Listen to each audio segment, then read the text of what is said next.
Greetings from Shape, Belgium, everyone, and thank you for taking the time to view my video. Currently, I'm pursuing an MA in clinical mental health counseling with Liberty University, and I'm also a supervisory candidate with the Clinical Pastoral Education, or also known as CPE program. According to Simmons et al. 2020, the ACA defines counseling as a professional relationship that empowers diverse individuals, families, and groups to accomplish mental health, wellness, education, and career goals.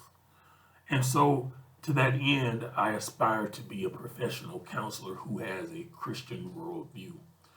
The reason is because I have been inspired by others who serve in this capacity, and I have seen firsthand the impact of a professional counselor who has a Christian worldview, especially in the military community.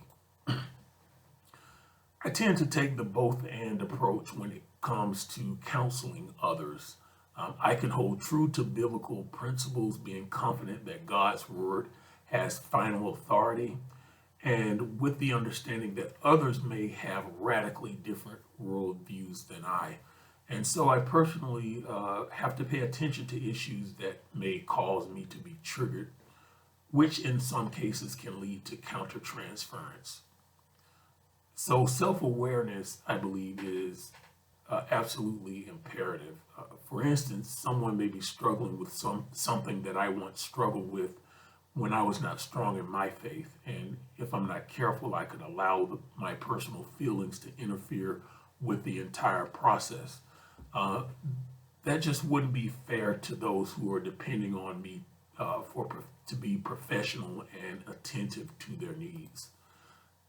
I subscribe to the Allies model presented in this week's reading, which says all truth is God's truth, and psychology and Christian theology can exist and inform the other. This can be a challenge when counseling others because many people in society now have adopted the idea of having their own truth. Some people say this is my truth, or this is your truth, or what is your truth? And I have found that meaning of expression can really vary from person to person. This is a very touchy and complicated subject when explored with counselees. In addition to this, there are staunch Christians who don't accept the idea of the psychological approach, and vice versa. So again, this is why self-awareness is so very critical. As far as the ACA Code of Ethics is concerned, I strongly believe that there is no room for imposing one's attitudes and beliefs in the counseling setting. In CPE, the learning is that the chaplain is the guardian of the process, and the counselees control their own content.